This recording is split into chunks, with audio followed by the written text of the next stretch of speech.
আল্লাহর নবী রাহমাতুল লিল আলামিন বলেছেন, লা তাআতা লি মাখলুকিন ফি মাসিয়াতিল খালিক। স্রষ্টার অবাধ্যতা করে সৃষ্টির আনুগত্য করবেন, তার পারমিশন নাই। যে কাজে আল্লাহ নারাজ হয়, আল্লাহ রসুল নারাজ হয়ে যান, যে কাজ করলে কোরআন সুন্নাহ বিরোধী কাজ হয়ে যায় কিন্তু নেতা খুশি হয়ে যায়, আল্লাহর কসম করে বলি এমন নেতার নেতৃত্ব মানব দূরের কথা, তার বিরুদ্ধে যুদ্ধ করতে আমরা প্রস্তুত।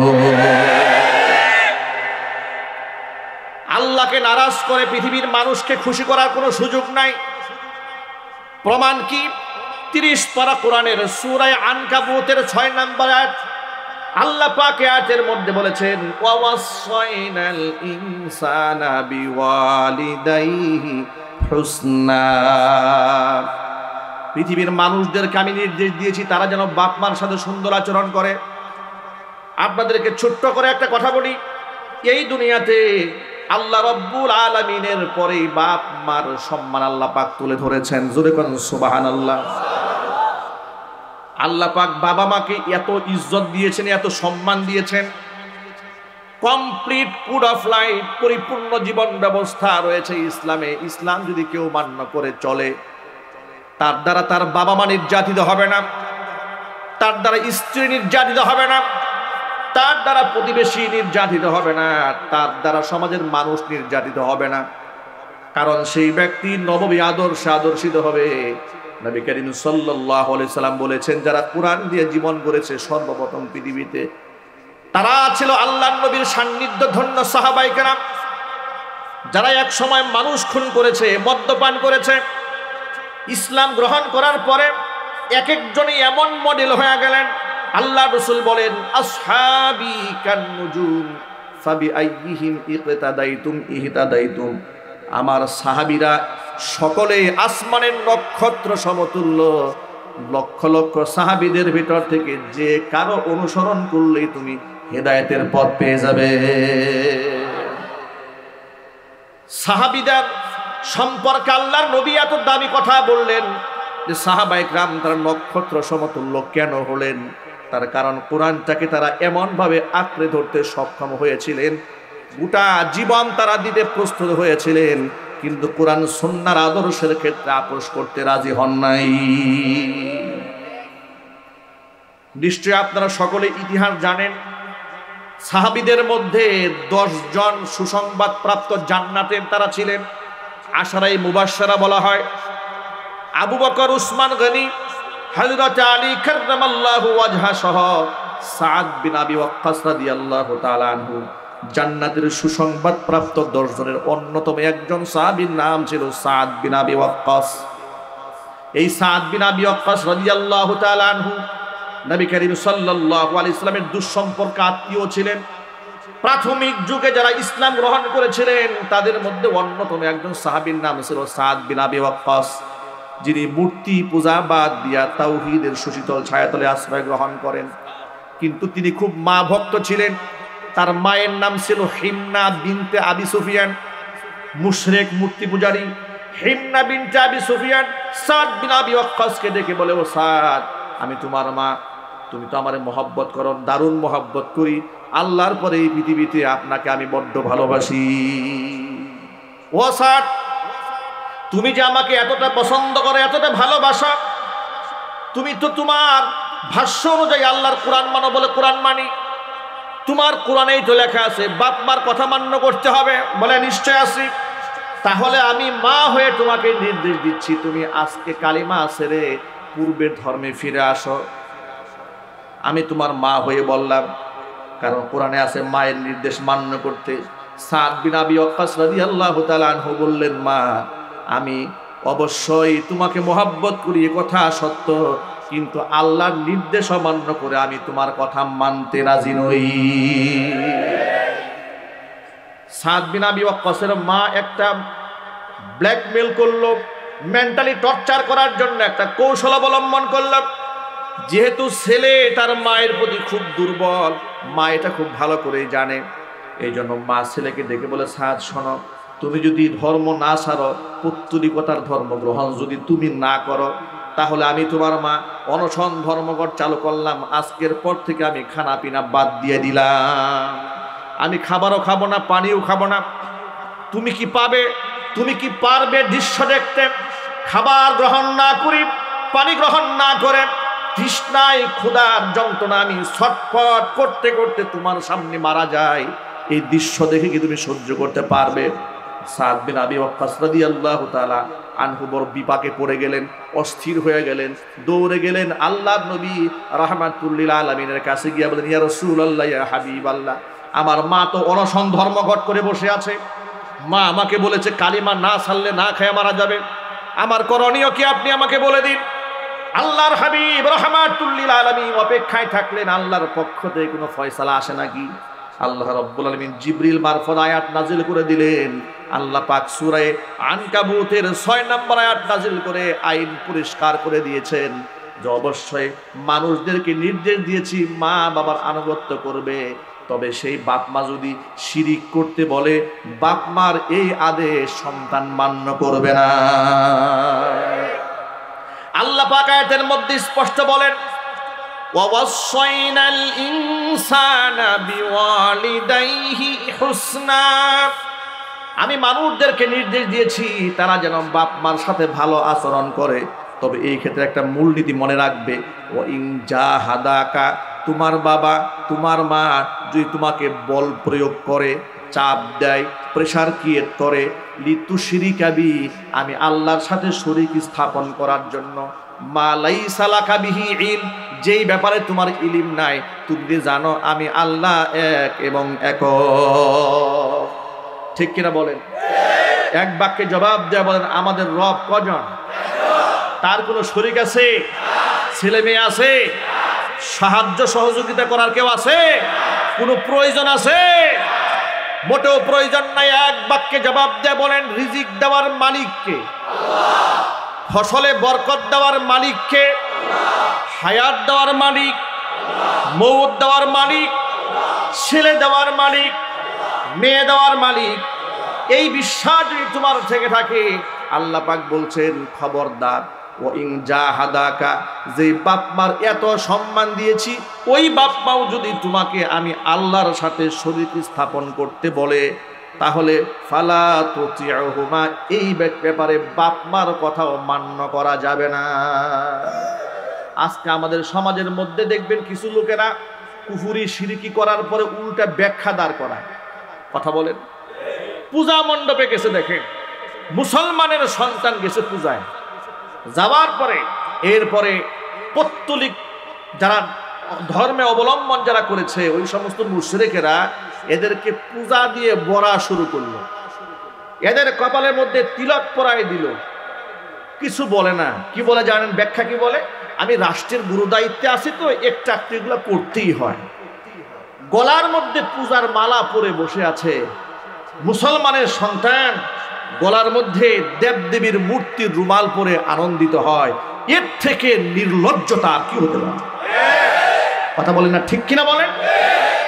আমি মুসলমানের সন্তান, আমার গলার মধ্যে মূর্তির মালা পরাবে মানে বলবে সে আমাকে সম্মান দিয়েছে, তো সে আমার কেমনে সম্মান দিল? মূর্তির মালা পরিয়ে তো সে আমাকে জুতার মালা পরিয়েছে। কথা বলে মুসলমান, ঠিক কিনা বলেন? আচ্ছা আপনারা বলেন, শূকরের মাংস খাওয়া মুসলমানদের জন্য হালাল না হারাম? আরো জোরে বলেন। কিন্তু পৃথিবীতে এমন ধর্মাবলম্বী আছে যাদের কাছে শূকরের মাংস খাওয়া হালাল, আছে না নাই? এখন আপনি তার বাড়িতে বেড়াতে গেলেন, আপনি মুসলমান বন্ধুটার আপনাকে খুব আরো আদর আপ্যায়ন করে শুকরের মাংস খাইতে দিছে, আপনি খাবেন আর বলবেন উনি যেহেতু আমার সম্মান করে খাওয়াইতেছে আমার অসুবিধা নেই নাকি? সম্মান করে শুকরের মাংস দিলে যেমন খাওয়া জায়েজ হয় না, সম্মান করে দেবদেবীর মূর্তির ছবি অঙ্কিত মালা গলায় পরালেও সে মালা গলায় পরা জায়েজ নাই, লাঠি মারা জায়েজ ছিল। আপনি মুসলমানের সন্তান, আপনার লজ্জা হওয়া উচিত। আমি মুসলমান, আমার গলার মধ্যে দুই পাশে দুটা দেবদেবীর ছবি, আমি এক আল্লাহকে বিশ্বাস করি, আমার বিশ্বাস হচ্ছে লা শারীকা লাহু, কোনো শরীক নাই। বলে আমার নেতা বলেছে তো এই জন্য একটু মন্দিরে গেছি আর কি হুজুর। নেতার নির্দেশে মন্দিরে যাও, নেতার নির্দেশে মসজিদে যেতে পারো না? কথা বলতে হবে, ঠিক কিনা বলেন? মুয়াজ্জিন মসজিদে ডাকে হাইয়া আলাস সালাহ, হাইয়া আলাল ফালাহ, নামাজের দিকে আসো, কল্যাণের দিকে আসো, মাইক দিয়ে ডাকে 5 বার। মুয়াজ্জিনের ডাকে তুমি মসজিদে যেতে পারো না, কিন্তু বেনামাজি নেতার ডাকে তুমি মন্দিরে যাও। আল্লাহর কসম, আল্লাহর কসম, কিয়ামতের ময়দানে নবীজির সাথে হাসর হবে না, আবু জেহেলের সাথে হাসর হবে। তুমি কার খুশি কামাতে চাও? আল্লাহর নবী তো স্পষ্ট বার্তা দিয়ে দিয়েছেন, লা তাআতা লি মাখলুকিন ফি মাসিয়াতিল খালিক। আল্লাহকে নারাজ করে বান্দাকে খুশি করবার কোনো সুযোগ নাই। কথা বলে ঠিক কিনা বলেন? আল্লাহকে নারাজ করে বান্দাকে খুশি করবে কোনো সুযোগ নাই। এই পৃথিবীতে যদি আলেমরা আপোষ করে চলতেন, খুব ভালো করে শোনেন, বাংলাদেশে কিন্তু সব আলেমরা জেল খাটে নাই।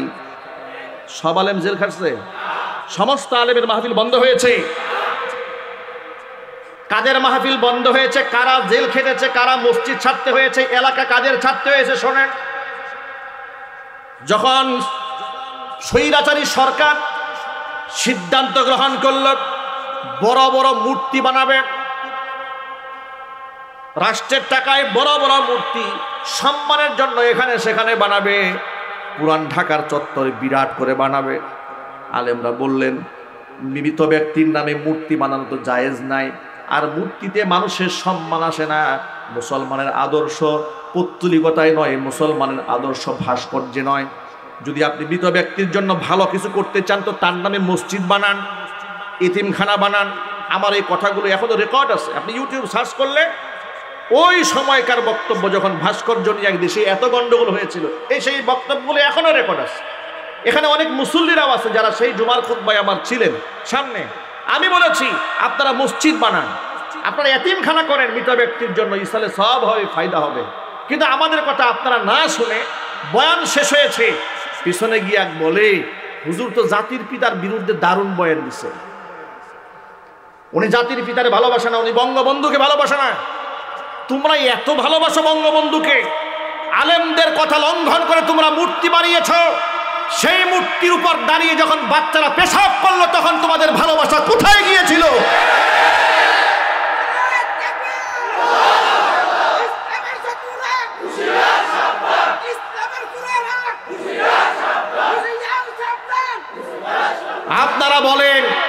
আপনারা বলেন তাকে এত ভালোবাসেন, তার মূর্তির মধ্যে যখন গলার মধ্যে রশি লাগায় লোকেরা টান শুরু করলো, আর হাজার হাজার মানুষ দাঁড়িয়ে সেই দৃশ্য দেখতেছিল, আপনাদের সেই মহব্বত কি ছিল কই? কথা বলতে হবে তো, ঠিক কিনা বলেন?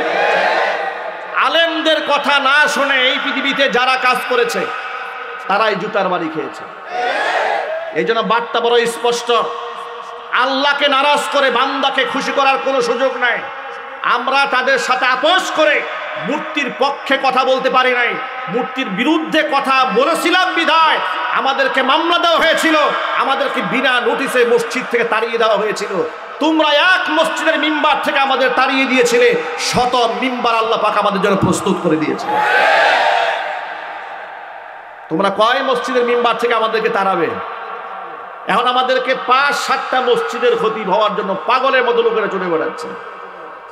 যে মসজিদ থেকে তোমরা বিনা নোটিশে আমাদেরকে তাড়িয়ে দিয়েছিলে, সেই মসজিদের লোকেরা ফুলের মালা দিয়ে আমাদের গ্রহণ করেছে।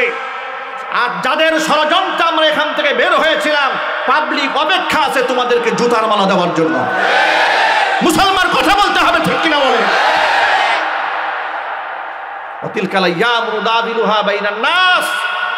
এগুলা হচ্ছে আল্লাহর দিন, আল্লাহ পরিবর্তন করায়।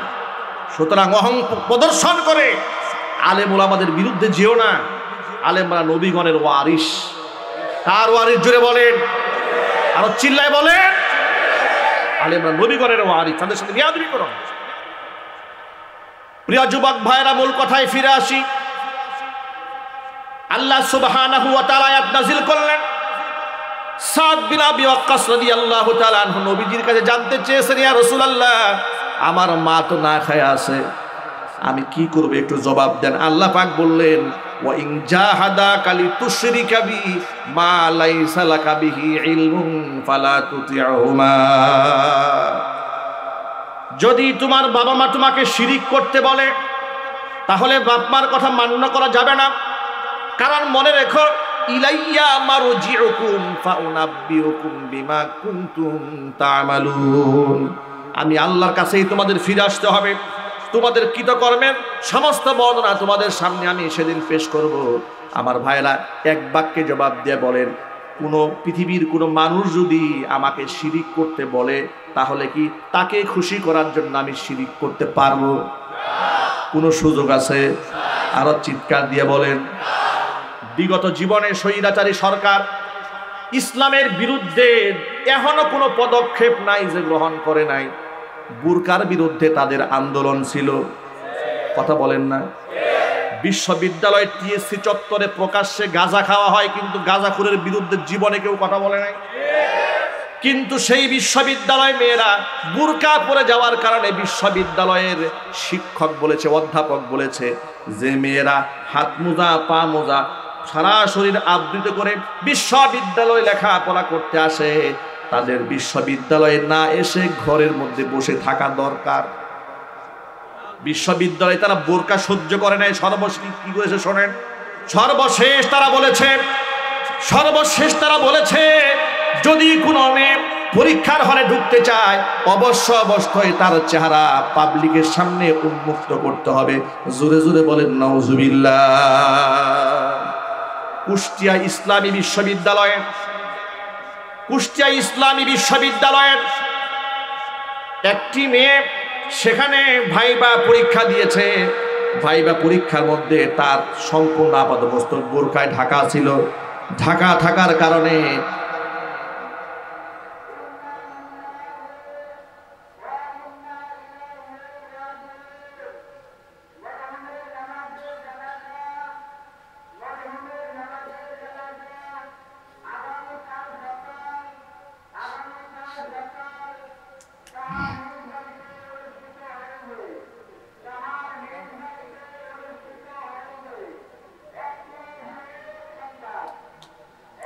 ইন্না লিল্লাহি ওয়া ইন্না ইলাইহি রাজিউন।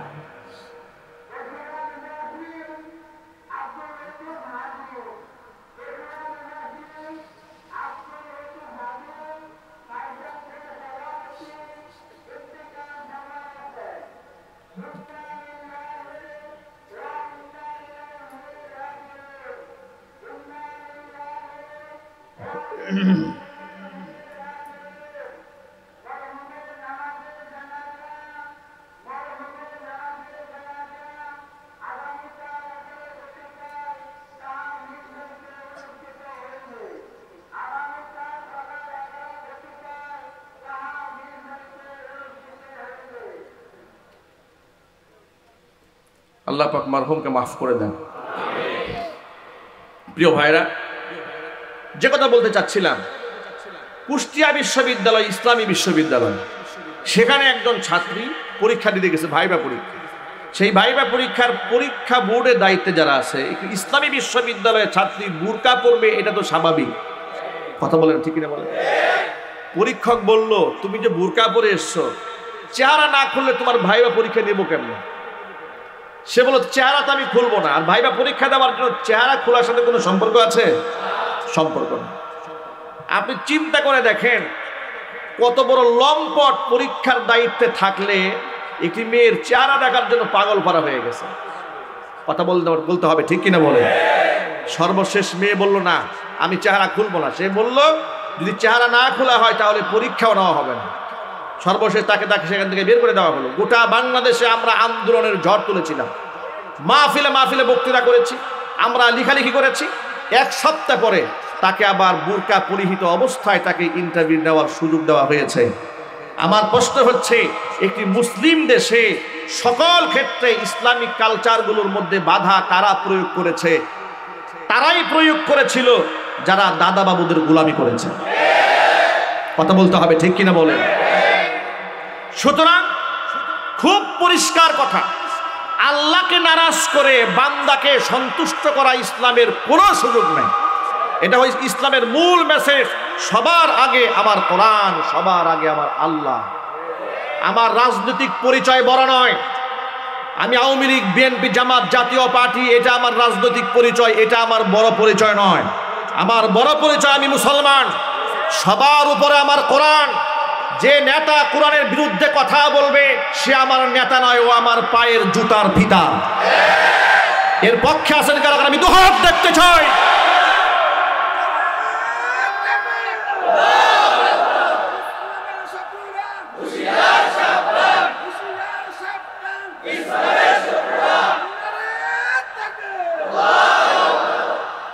উলামায়ে কেরাম কেন আপনাদের সামনে এগুলা বলেন শোনেন। সবাই কিন্তু এগুলা বলে না।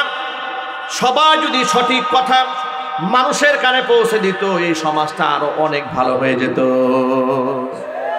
নবী করিম সাল্লাল্লাহু আলাইহি ওয়াসাল্লাম বলেছেন, আলা কুল্লুকুম রাঈন ওয়া কুল্লুকুম মাসউলুন আন রাইয়াতিহি।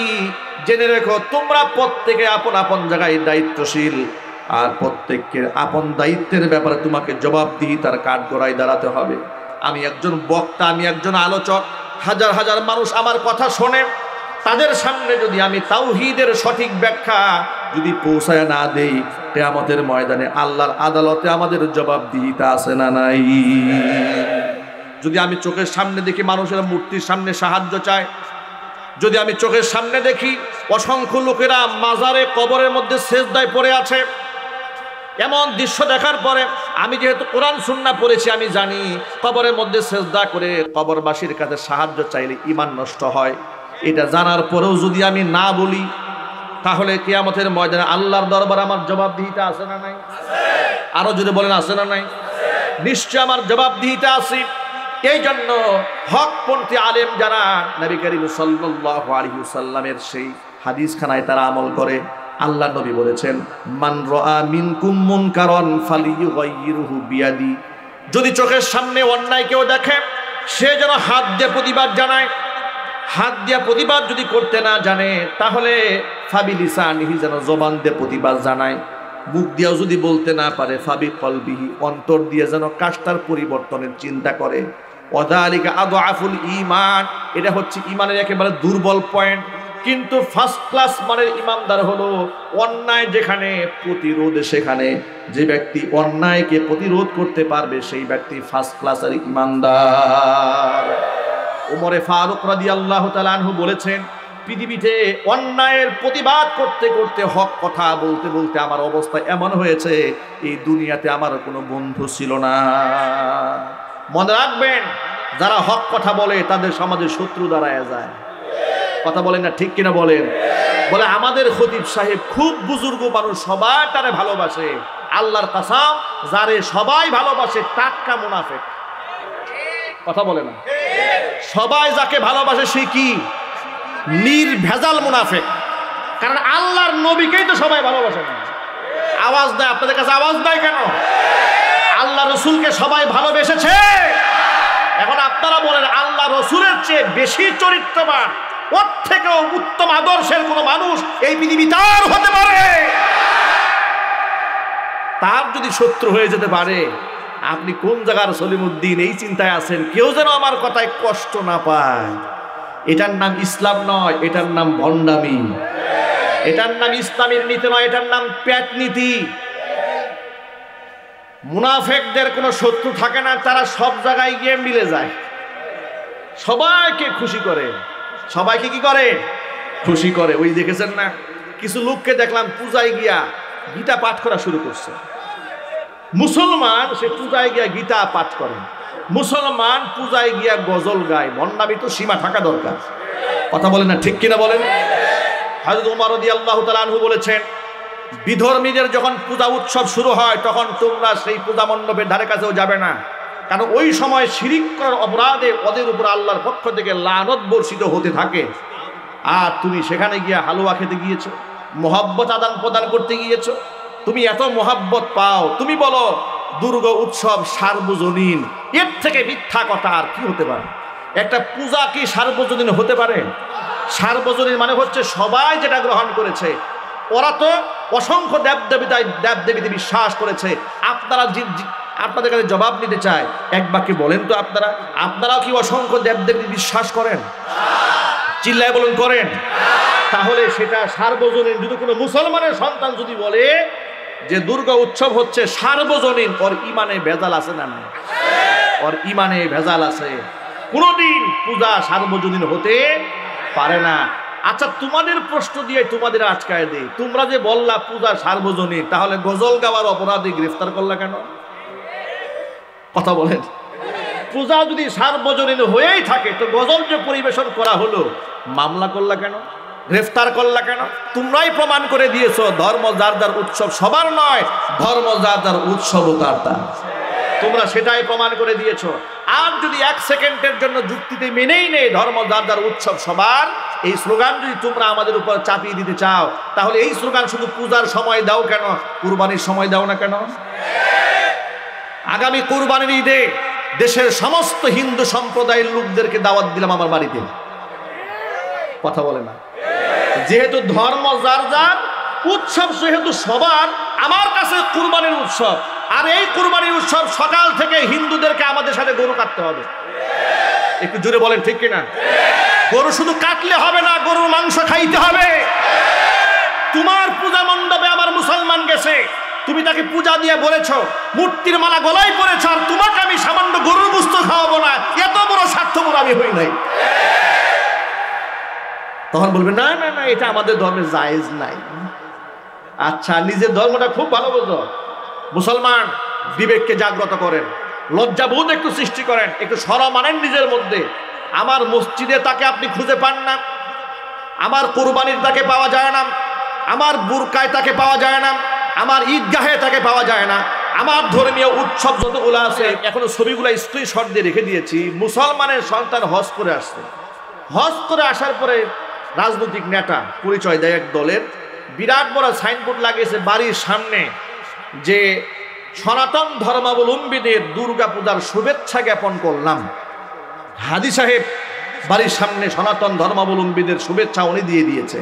শুভেচ্ছা মানে শুভ ইচ্ছা সংযুক্ত শুভেচ্ছা, এর মানে ও আপনার আল্লাহর সাথে শিরিক করতেছে, এটাকে আপনি শুভ ইচ্ছা বলছেন। নাউজুবিল্লাহ। এটা কি শুভ ইচ্ছা? এটা কি শুভেচ্ছা? আপনি যদি শুভেচ্ছা দিয়েই দিলেন, তাহলে শিরিক আপনি মেনেই নিলেন। এখান থেকে কথা বলা পরিষ্কার, যদি কোনো মুসলমানের জীবনে শিরিক নামক ভয়াবহ গুনাহ থাকে, কিয়ামতের দিন কোনো ওলি, কোনো পীর, কোনো দরবেশ, কোনো নবী আপনাকে সুপারিশ করে জাহান্নাম থেকে মুক্ত করতে পারবে না। এই জন্য শিরকের সাথে তাওহীদের ভয়াবহ দুশমনী, আসমান জমিন পার্থক্য, এখানে একাকার করার কোনো সুযোগ নাই। যত মুসলমানের সন্তানরা এখানে এসছেন, আমি সকলের প্রতি উদাত্ত আহ্বান জানাই, শিরিক কি গ্রহণ করা যাবে? পূজা করা যাবে? শুভেচ্ছা দেওয়া যাবে? পূজার কাজে সাহায্য করা যাবে? না, করা যাবে না। আপনি বলবেন অমুসলিম, একটু সাহায্য করলে অসুবিধা কি? আপনি অবশ্যই সাহায্য করতে পারেন। কোন কাজে শোনেন?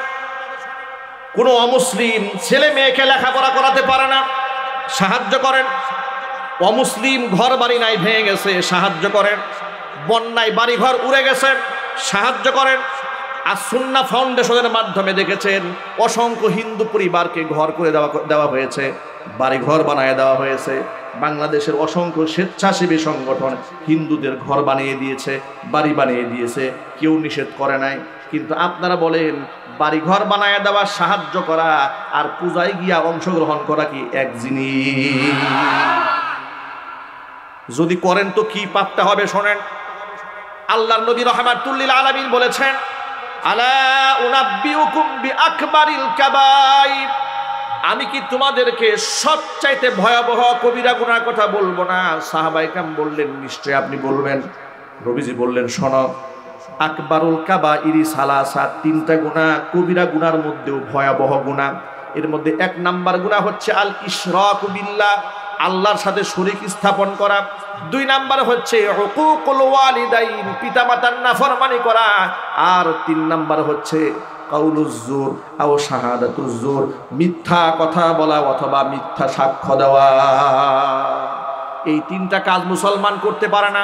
এক নাম্বার হচ্ছে আল্লাহর সাথে শিরিক স্থাপন করতে পারে না। আল্লাহ যেন আমাদের মাফ করে দেন, জোরে কোন আমিন। আপনারা এক বাক্যে জবাব দিয়ে বলেন জাতির পিতার নাম কি? আরো জোরে।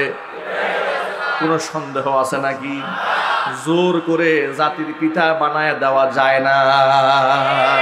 জাতির পিতার নাম কি? এটা কিন্তু আমরা বানাই নাই, এটা স্বয়ং আল্লাহ কোরআনে আমাদের বলেছেন, মিল্লাতা আবিকুম ইব্রাহিম হুয়া সাম্মাকুমুল মুসলিমিন।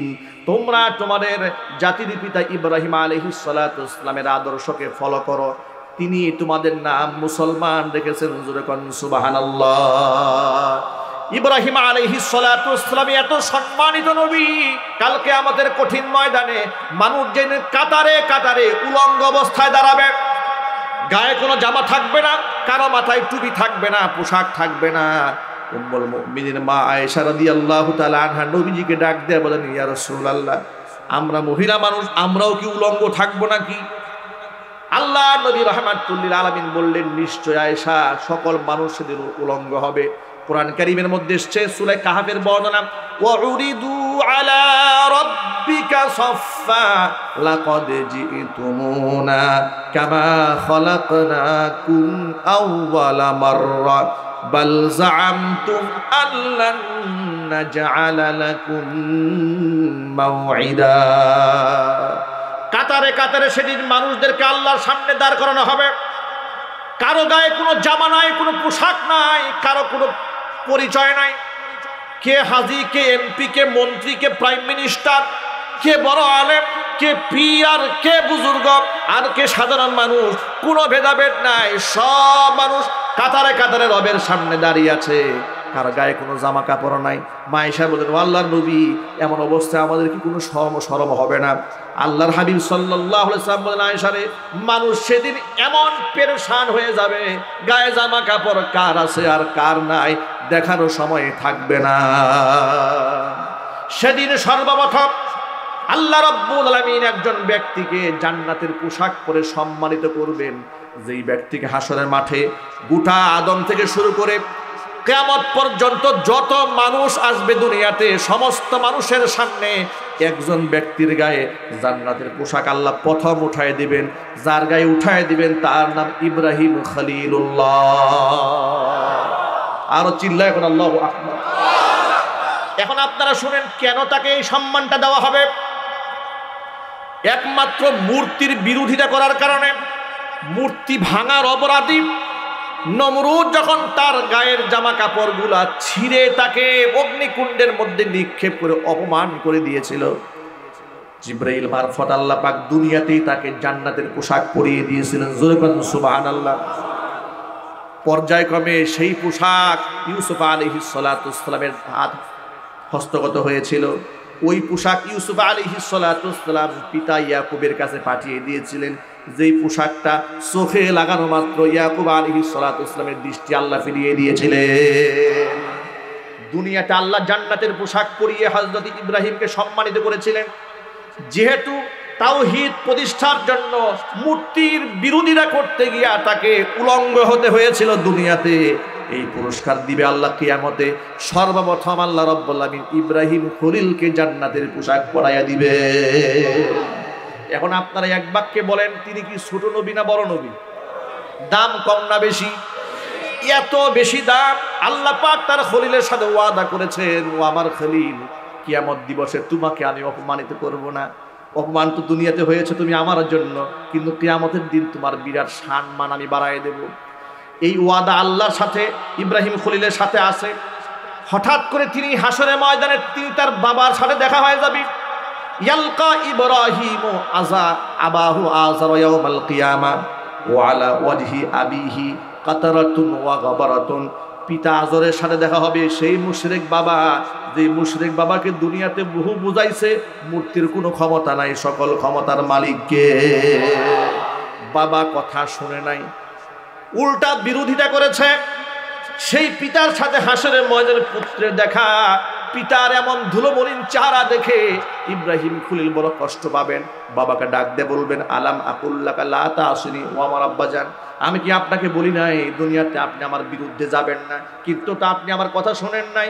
ইব্রাহিম খলিলের বাবা আজর মুশরিক ছিল, মুশরিক অবস্থায় দুনিয়া থেকে বিদায় হয়েছে। চতুর্দিকে বিপদ দেখে ইব্রাহিমকে ডাক দিয়ে বলে, ইব্রাহিম ফালিয়াউমা লা আসিক, তোমার সাথে ওয়াদা করলাম আজকের পর থেকে আমি আর তোমার বিরুদ্ধে কোনো কথা বলবো না, কাজও করব না। ফায়দা হবে, লাভ হবে। ইব্রাহিম আলাইহিস সালাতু ওয়াস সালাম তারপরেও আশাহত হবেন না।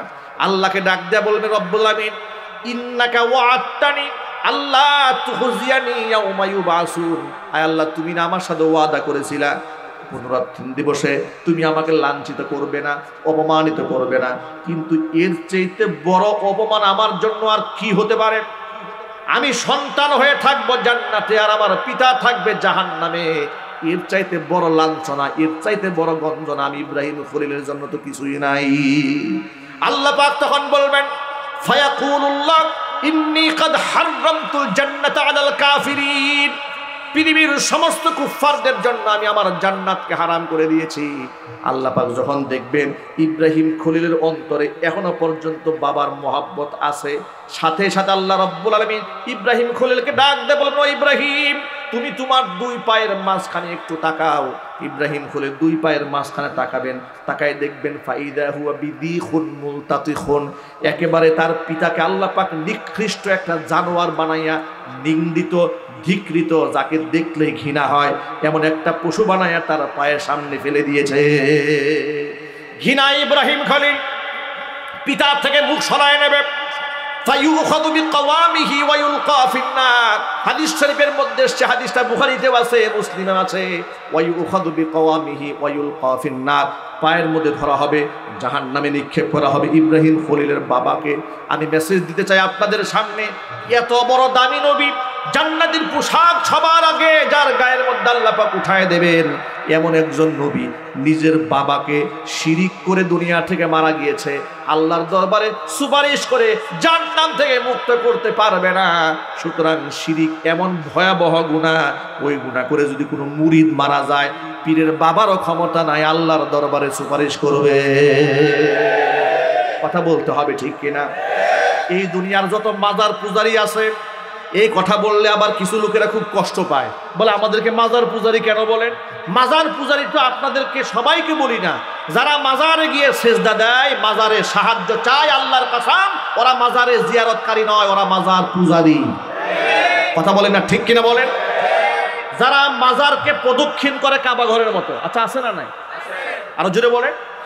মাজারের সামনে গিয়ে ঢুল বাজায়, নারী পুরুষ নাচানাচি করে এবং সেমার নামে তারা গান বাজনা করে, শরীয়ত বিধানকে লঙ্ঘন করে, গাঁজাখুরদের আড্ডাখানা বানায়, আগরবাতি মোমবাতি জ্বালিয়ে ব্যবসা চাঙ্গা করে। আল্লাহর কসম এরা মাজার জিয়ারতকারী নয়, এরা মাজার পূজারী। মাজার পূজারীদের বিরুদ্ধে কথা বললে ওদের গাত্র দাহন শুরু হয়ে যায়। আমরা কেন বলি? আমরা বলি এই জন্য, যেহেতু আমরা জানি আল্লাহ ছাড়া কারো সামনে সেজদা করা জায়েজ নাই। আল্লাহ ছাড়া কারো সামনে মাথা নত করা জায়েজ আছে? আর চিৎকার দিয়ে বলার আছে? এই সহজ কথাটা মুসলমানরা নিতে চায় না, তারা চলে যায়, দৌড়ায় গেছে ফসি পাগলার মাজারে, সেখানে গিয়ে টাকা দেয় ড্রাইভারেরা, আর বলে ফসি পাগলার মাজারে টাকা দিলে চাক্কা ভালো থাকে গাড়ি। শয়তানি তো সীমা থাকা দরকার। ড্রাইভার বেটা নামাজের খবর নাই, ফসি পাগলার মাজারে গিয়ে টাকা দেয়, নামাজ পড়ে না। আচ্ছা, আমাকে হেফাজত করার মালিক কে? তো আল্লাহর কাছে সাহায্য চান না, আপনি মাজারে গিয়ে সেজদা দিচ্ছেন, অত পাশে মসজিদ, আপনি মসজিদে যান না, তা আপনি কার কাছে সাহায্য চাইলেন? মাজারে শুয়ে থাকা ব্যক্তির কাছে। আর আমাদের বাংলাদেশের অবস্থাটা কি হয়েছে দেখেন, হক্কানি আল্লাহর ওলিদের মাজার আছে, এটা আমি অস্বীকার করি না। মাজার মানে জিয়ারতের স্থান। মাজার মানে কি? আচ্ছা, মাজারটা কি যিনি কবরে শুয়ে আছেন উনি বানাইছেন নাকি? কথা বলেন। যেমন শাহজালাল ইয়ামানী রহমাতুল্লাহি আলাইহি, তিনি মারা যাওয়ার আগে তার কবরটা গম্বুজ বানায় গেছে। শাহপরান রহমাতুল্লাহি আলাইহি কবর পাকা করে গেছে। তাহলে এই কবর পাকা করার অপরাধে তাদেরকে কেন অপরাধী বানানো হবে? তারা তো আল্লাহ পাকের মাহবুব বান্দা, পিয়ারা বান্দা।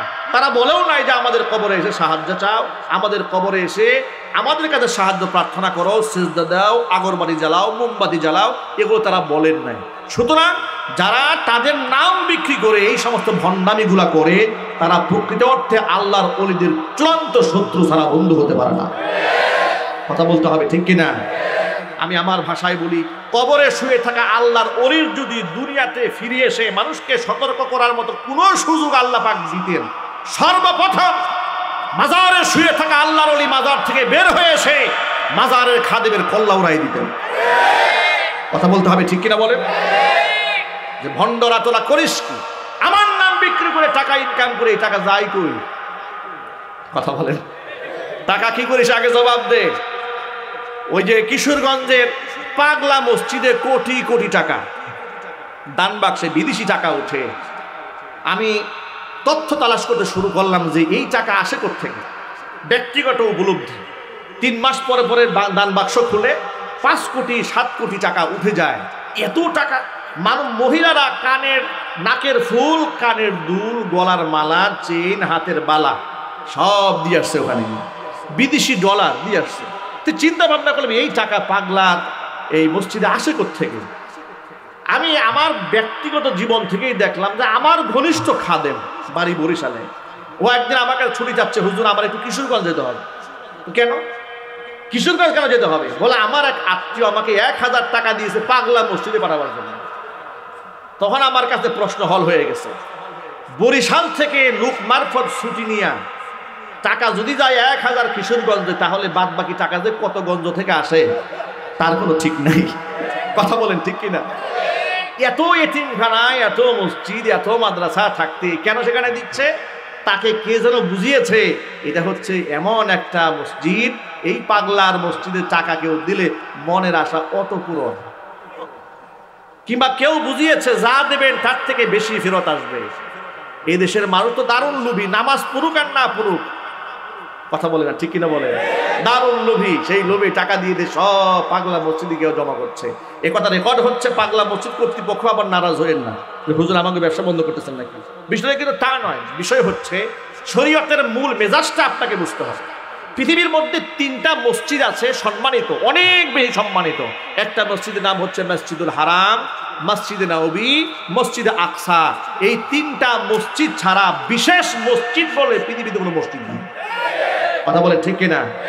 এই যে আপনাদের জাজরের যে সাহেব বাড়ি যাবে মসজিদ, এর যে মর্যাদা, এর পাশে যে খাপাড়া মসজিদ, এর যে মর্যাদা, বুটবাজার কেন্দ্রীয় জামে মসজিদ, এর যে মর্যাদা, এগুলো মর্যাদাগত দিক থেকে কোনো পার্থক্য নাই। মর্যাদাগত দিক থেকে শুধু 3টা মসজিদ আল্লাহর কাছে সম্মানিত, যেখানে 1 ওয়াক্ত নামাজ পড়লে 1 রাকাত নামাজের সওয়াব হয়। মসজিদুল হারাম, মসজিদ নববী, মসজিদে আকসা। মুসলিমরা সেই ঐতিহ্য হারিয়ে ফেলছে। এখনো পর্যন্ত দেখছি মসজিদে আকসাতে অসংখ্য মানুষ জীবন দিচ্ছে মসজিদে আকসাকে উদ্ধার করার জন্য। আমি বর্তমান সরকারের প্রধান যিনি ডক্টর মোহাম্মদ ইউনূস, আজকের এই ইসলামী মহাসম্মেলন থেকে তার একটি কৃতকর্মের জন্য তাকে আমি আন্তরিকভাবে ধন্যবাদ জ্ঞাপন করি। তিনি জাতিসংঘের অধিবেশনে মাজলুম জনগোষ্ঠী ফিলিস্তিনের পক্ষে বাংলা ভাষায় এত সুন্দর উপস্থাপন করেছেন, মাজলুমদের পক্ষে কথা বলেছেন। পৃথিবীর ইতিহাসে এই মাজলুম ফিলিস্তিনদের পক্ষে এত সুন্দর কথা কেউ বলে নাই। কথা বলতে হবে, ঠিক কিনা? ডক্টর মোহাম্মদ ইউনূস এত ইন্টেলিজেন্ট, এত ব্রিলিয়ান্ট, এত মেধাবী, বৃদ্ধ বয়সে এসে বিনা প্রেসক্রিপশনে যে বক্তব্যগুলো উপস্থাপন করেন, মনে হচ্ছে টাইপিং করা। এত সুন্দর করে বলেন কি করে? আমি তার জন্য আল্লাহর কাছে দোয়া করি, আল্লাহ যেন তাকে হেদায়েতের জন্য কবুল করেন। জোরে কোন আমিন। তার কাছে আমাদের বিনীত অনুরোধ, রিকোয়েস্ট, এই দেশে ইসলাম বিরোধী কর্মকাণ্ড করতে গিয়ে স্বৈরাচারী এদেশের মুসলমানদের উপর বড় নির্যাতন করেছে, টর্চার করেছে। আপনি কোনো প্রকারের কারো ফাঁদে পা দেবেন না। আপনি এটা মনে করবেন না যে আপনার সাথে তো লোক নাই। আপনি যদি আল্লাহর কোরআনকে বক্ষে ধারণ করে সামনে চলতে পারেন, এদেশের 18 কোটি মানুষ আপনার সাথে আছে। আপনারা আছেন না? চিল্লায় বলুন, আছেন না? তবে আমাদের বার্তা আরেকটা স্পষ্ট বলে দেই, ট্রান্সজেন্ডার ইস্যু কুফরি মতবাদ। কথা বলেন। সমকামিতার ইস্যু কুফরি মতবাদ। শিক্ষা সিলেবাসে ঢুকানো হয়েছিল, অনতিবিলম্বে সিলেবাস থেকে বাদ দিতে হবে। ডারউইন মতবাদ সিলেবাস থেকে বাদ দিতে হবে। লাল গরুর গল্প সিলেবাস থেকে বাদ দিতে হবে। সেখানে সাহাবাই কিরামের খুলাফায়ে রাশিদিনদের জীবনী বইয়ের মধ্যে ঢুকিয়ে আমার আগামীর প্রজন্মের সন্তানদেরকে চরিত্রবান বানাতে হবে, ইমানদার বানাতে হবে। আমরা চাই এই মাটিতে শাহজালাল এমনই তৈরি হোক, এই মাটিতে শেখ ফরিদ রহমাতুল্লাহ আলাইহি তৈরি হোক, তিতুমির তৈরি হোক, এই মাটিতে আর কোন শামসুর রহমানের মতো নাস্তিক তৈরি হোক না, আমরা চাই না। এই মাটিতে শাহরিয়ার কবিরা তৈরি হবে, তা আমরা হতে দেব না। কথা বলতে হবে ঠিক না মুসলমান? সুতরাং আপনি ইসলামের পথে কাজ করে যান। আমি দেখেছি আপনি বাংলাদেশের দায়িত্বশীল আলেমদেরকে বিভিন্ন সময় বৈঠক করেছেন, তাদের মতামত শুনেছেন, তাদেরকে মূল্যায়ন করেছেন, তাদের প্রতি আপনি শ্রদ্ধা জ্ঞাপন করেছেন, দেখিয়েছেন। আপনার জন্য দোয়া রইল, ভালোবাসা রইল। এভাবেই আপনি আলেমদের পরামর্শ নিয়ে রাষ্ট্রের অবকাঠামোকে আপনি সংস্কার করেন, এদেশের মানুষ আপনাকে স্মরণ রাখবে ইনশাল্লাহ। বলেন যুবকেরা, আলেমদেরকে ছাড়া যাবে না। আলেমরা সমাজের নবী রাসূলদের ওয়ারিস, ইলমের ধারক এবং বাহক, আপনাদের ঈমান এবং আমলের পাহারাদার। ডারউইনের মতাদর্শ থাকলে আগামী প্রজন্মের সন্তানরা কাফের হয়ে যেত। এই জন্য আলেমরা জেল খেটেছে, জরিমানা দিয়েছে, মামলা খেয়েছে, দেশান্তরিত হয়েছে। আমার মতো লোককে মসজিদ ছাড়তে হয়েছে, বাসা ছাড়তে হয়েছে, এলাকা ছাড়তে হয়েছে, কিন্তু আমরা বাউন্ডের সাথে আপোষ করতে রাজি ছিলাম। সুতরাং আলেমরা হচ্ছে ঈমান আমলের পাহারাদার, তাদেরকে সামনে রেখে আপনাদের এগিয়ে যেতে হবে। আপনারা রাজি আছেন না ইনশাল্লাহ? এই যে দেখুন 32 নম্বর ওয়ার্ডের সর্বস্তরে ওলামারা এক হয়ে গেছে, আলহামদুলিল্লাহ বলেন, একটু জুড়ে বলেন আলহামদুলিল্লাহ। এতগুলো মানুষ আপনারা রাত জেগে দাঁড়িয়ে আছেন, কথা শুনতে পাচ্ছেন। ঈমান এবং আমলের পাহারাদারিত্ব আল্লাহ রাব্বুল আলামিন উলামা ইকরামদেরকে দিয়েছেন। ইনশাআল্লাহ উলামা ইকরাম আপনাদের সাথে ছিলেন, আছেন, ভবিষ্যতেও থাকবেন। আপনারা আলেমদের নেতৃত্বে দেশ চলুক, সমাজ চলুক, রাষ্ট্র চলুক, এটা আপনারা চান না?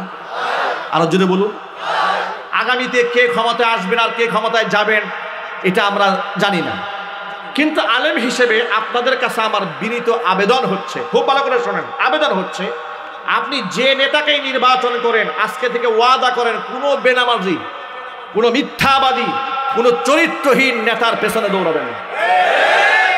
আমি কি এতটুকু আশা আপনাদের কাছে রাখতে পারি না ইনশাল্লাহ?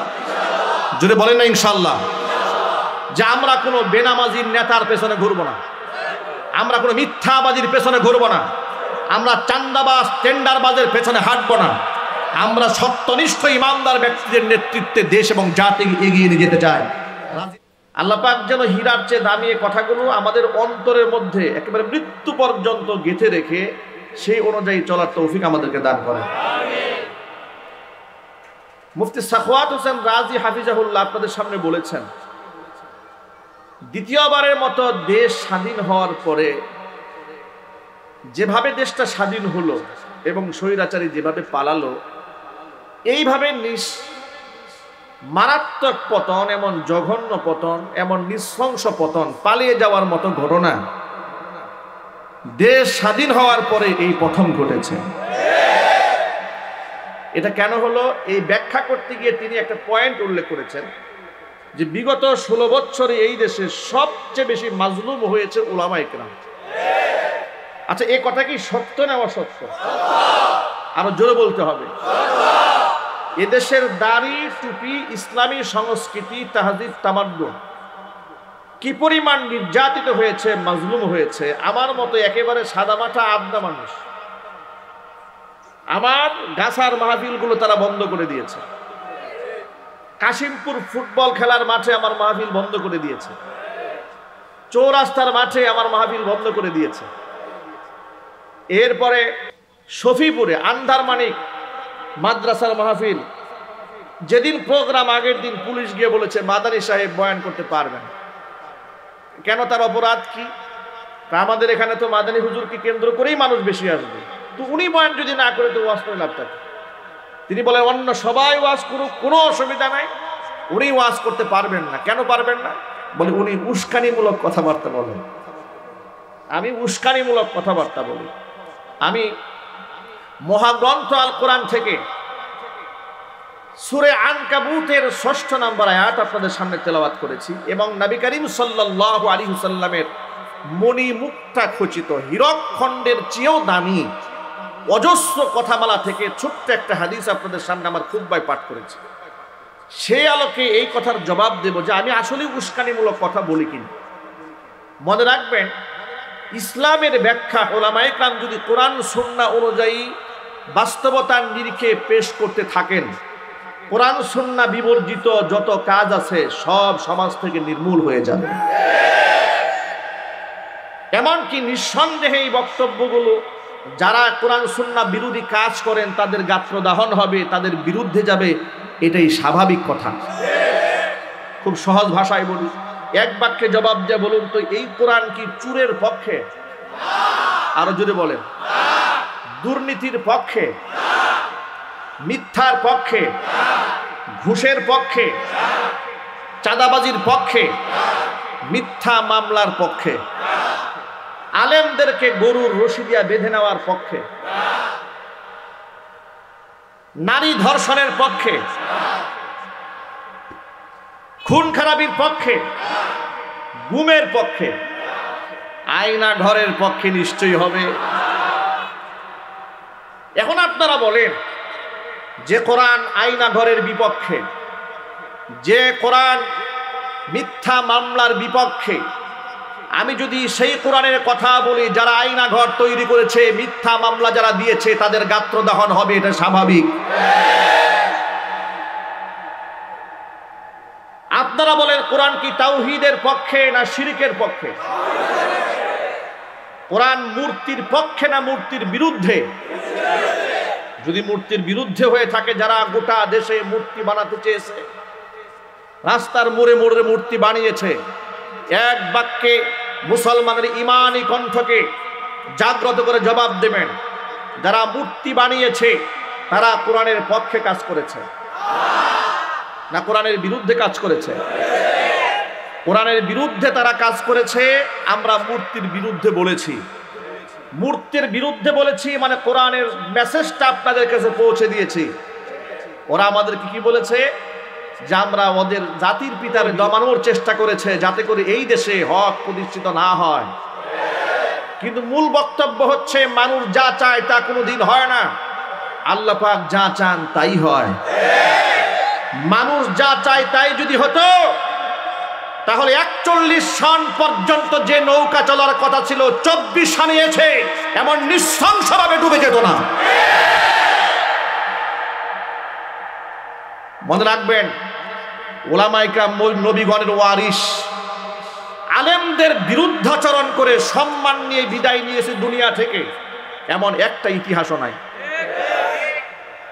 মুফতি সাখাওয়াতুদ্দিন রাজি বলেছেন যে 2400 মাদ্রাসা পড়ুয়া ছাত্র আলেম ওলামার বিরুদ্ধে মিথ্যা মামলা দিয়ে 21 সাল থেকে 24 সাল পর্যন্ত 2400 আলেমদেরকে তারা গ্রেফতার করে জেলখানার কুঠুরির মধ্যে বন্দী করে দিয়েছিল। কথা বলতে হবে, ঠিক কিনা? আজকে যে এই ওপেন কথাবার্তা বলছি, এই কথা বলার সুযোগ তো হতো না। আল্লাহ পাক আমাদেরকে স্বাধীনতা দান করেছেন, কথা বলার সুযোগ করে দিয়েছেন, জুড়ে বলতে হবে, ঠিক কিনা? আমাদের জবান আমরা বিগত জীবনেও চালিয়েছি, বর্তমানেও চালাচ্ছি, ভবিষ্যতেও চালাবো। কোরআন যতদিন আমাদের সামনে থাকবে, এই কোরআন সুন্নাহর আইন এর আদর্শের বিরুদ্ধে এসে আমরা কারো সাথে আপোষ করতে রাজি নই। আমরা সমস্ত বন্ধুত্ব ছিন্ন করতে রাজি আছি, আমরা আত্মীয়তার সম্পর্ক ছিন্ন করতে রাজি আছি, আমরা আদাওয়াতি তৈরি করতে রাজি আছি, এমনকি যুদ্ধের ময়দানে আমরা ঝাঁপিয়ে পড়তে প্রস্তুত আছি, কিন্তু কোরআনের বিরুদ্ধে যেতে আমরা প্রস্তুত নই।